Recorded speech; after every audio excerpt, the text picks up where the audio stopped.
ನಮಸ್ಕಾರ. ಕರ್ನಾಟಕ ರಾಜ್ಯಾದ್ಯಂತ ಇತ್ತೀಚೆಗೆ ಇನ್ನು 3 ತಿಂಗಳಲ್ಲಿ ಅತಿ ಹೆಚ್ಚಿನ ಬಿಸಿಲು ತಾಪಮಾನ ಆಗ್ತಿದೆ. ಅದರಲ್ಲಿ ವಿಶೇಷವಾಗಿ ಮಧ್ಯ ಕರ್ನಾಟಕದಲ್ಲಿ, ಅದರಲ್ಲೂ ಜಗಳೂರು ಈ ಭಾಗ ಹೆಚ್ಚಿನ ಬಿಸಿಲು ತಾಪಮಾನ ಹೆಚ್ಚಾಗೋದ್ರಿಂದ ಸಹಜವಾಗಿಯೇ ಪ್ರಾಣಿ ಪಕ್ಷಿಗಳಿಗೆ ನೀರಿನ ಕೊರತೆ ಎದುರಾಗುತ್ತೆ. ಕೆರೆಕಟ್ಟೆಗಳು ಬತ್ತಿ ಹೋಗುತ್ತೆ, ಮರಗಳು ಒಣಗೋಗ್ತದೆ. ಆ ದಿಸೆಯಲ್ಲಿ ಪರಿಸರ ಮತ್ತು ವನ್ಯಜೀವಿ ಸಂರಕ್ಷಣಾ ವೇದಿಕೆ ಮತ್ತು ಜಗಳೂರಿನ ದಾರಿದೀಪ ಸೇವಾ ಟ್ರಸ್ಟ್ನ ಸಂಯುಕ್ತ ಆಶ್ರಯದಲ್ಲಿ ವಿಭಿನ್ನ ಕಾರ್ಯಕ್ರಮಗಳನ್ನು ಮಾಡಬೇಕು ಅಂತ ನಾವು ಹೆಚ್ಚು ಹಾಕಿರೋಂಥದ್ದು.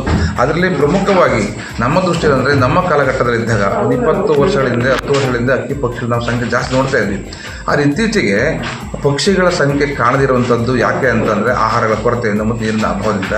ಹಾಗಾಗಿ ದಾರಿದೀಪ ಸೇವಾ ಟ್ರಸ್ಟ್ನ ಮೂಲಕ ಜಗಳೂರಿನ ವಿವಿಧ ಭಾಗಗಳಲ್ಲಿ ನೀರುಣಿಸುವ ಕೆಲಸಗಳು, ಅಂದರೆ ತೊಟ್ಟಿಗಳ ಸಿಮೆಂಟ್ ತೊಟ್ಟಿಗಳನ್ನು ಇಟ್ಟು ಪ್ರಾಣಿಗಳಿಗೆ ಅನುಕೂಲ ಮಾಡಿಕೊಡುವಂಥದ್ದು ಮತ್ತು ಪಕ್ಷಿಗಳಿಗೆ ತಮ್ಮ ಮನೆಯ ಮುಂದೆ ಒಂದು ಸಣ್ಣ ಪಾಟಲ್ಲಿ ನೀರಿಡಿ, ಕಾಲಿಡಿ. ಯಾಕೆಂದರೆ ಎಲ್ಲರೂ ಕೂಡ ಮನುಷ್ಯ ಬಾಯಿ ಬಿಟ್ಟು ಕೇಳ್ತಾರೆ ಆಹಾರ ಬೇಕು ಅಂತ, ಆದರೆ ಪಕ್ಷಿಗಳಿಗೆ ಕೇಳೋಕ್ಕಾಗಲ್ಲ. ಸೊ ತುಂಬ ಕಷ್ಟ. ಆ ದಿಸೆಯಲ್ಲಿ ನಮ್ಮ ಮನವಿ ಏನು ಅಂತಂದರೆ, ಕಾಳುಗಳನ್ನು ಸಂಗ್ರಹಿಸಿಡುವಂಥ ಕೆಲಸಗಳನ್ನು ಮಾಡಬೇಕು ಅಂತ ನಾವು ಮನವಿ ಮಾಡ್ಕೊತಿದ್ವಿ. ಇನ್ನು ವಿಶೇಷವಾಗಿ ಜಗಳೂರಿನಲ್ಲಿ ವಿಶೇಷ ಅಂತಂದರೆ ಕೊಂಡಕುರಿ ವನ್ಯಜೀವಿ ಧಾಮ ಇದೆ.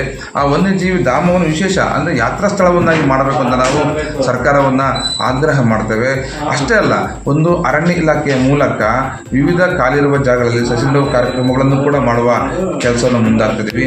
ವಿದ್ಯಾರ್ಥಿಗಳನ್ನು ಬಳಸಿಕೊಂಡು ಪ್ರತಿಯೊಬ್ಬ ವಿದ್ಯಾರ್ಥಿಗೆ ಒಂದು ಗಿಡದಂತೆ ಮತ್ತು ಮನೆಗೆ ತಾಯಿಗೊಂದು ಗಿಡವನ್ನುವ ಕಾನ್ಸೆಪ್ಟ್ನ ಮೂಲಕ ವಿಶೇಷವಾಗಿ ಜನಪ್ರತಿನಿಧಿಗಳು ಕೂಡ ಹೆಚ್ಚಿನ ಒತ್ತಾಸ ಕೊಟ್ಟು ಜಗಳೂರನ್ನು ಹಸಿರೀಕರಣ ಮಾಡಬೇಕು. ದಾವಣಗೆರೆ ಜಿಲ್ಲೆಯನ್ನು, ಇದು ದಾವಣಗೆರೆ ಜಿಲ್ಲೆ ಅಂತಂದರೆ ಒಂಥರ ಮ್ಯಾಂಚೆಸ್ಟರ್ ಸಿಟಿ ಅಂತಿತ್ತು ಶೈಕ್ಷಣಿಕ ಅಂತ. ಆದರೆ ಎಲ್ಲೋ ಒಂದು ಕಡೆ ನಮ್ಮ ಜಿಲ್ಲೆ ಶೈಕ್ಷಣಿಕವಾಗಿ ಮುಂದುವರೆದರೆ ಪರಿಸರವಾಗಿ ನಾವು ಹಿಂದುಳ್ಕೊಂಡಿದ್ದೀವಿ ನಮ್ಮ ಭಾವನೆ. ಆ ದಿಸೆಯಲ್ಲಿ ಪರಿಸರವನ್ನು ಸಂರಕ್ಷಣೆ ಮಾಡುವಂಥದ್ದು, ವನ್ಯಜೀವಿಗಳನ್ನು ಕಾಪಾಡುವಂಥದ್ದು ನಮ್ಮ ಆದ್ಯ ಕರ್ತವ್ಯ ಅಂತ ಹೇಳ್ತಾ, ಸೊ ಇವತ್ತಿನ ಸಭೆಯಲ್ಲಿ ನಾನು ಮಾಲತೇಶ್ ಅರಸು, ಅಧ್ಯಕ್ಷರು ವನ್ಯಜೀವಿ ಸಂರಕ್ಷಣಾ ವೇದಿಕೆ, ಮತ್ತು ಸುಜಾತ ಮೇಡಮ್ ಅವರಿದ್ದಾರೆ, ಅಧ್ಯಕ್ಷರು ದಾರಿದೀಪ ಸೇವಾ ಟ್ರಸ್ಟ್ನ, ಮನು ಅವರು ಕರ್ನಾಟಕ ಫೋಟೋಗ್ರಾಫರ್ ಅಸೋಸಿಯೇಷನ್ ಅಧ್ಯಕ್ಷರು ಮತ್ತು ದಾರಿದೀಪ ಟ್ರಸ್ಟ್ನ ಉಪಾಧ್ಯಕ್ಷರು ಇದ್ದಾರೆ, ಮತ್ತು ವಿಶೇಷವಾಗಿ ನೇತ್ರಾವತಿ ಮೇಡಮು, ಉಮಾದೇವಿ ಮೇಡಮ್ ಅವರು, ಗಾಯತ್ರಿ ಮೇಡಮ್ ಅವರು, ಮತ್ತು ಚೌಡಪ್ಪನವರು ಮತ್ತು SG ರಾಜಪ್ಪನವರಿದ್ದಾರೆ.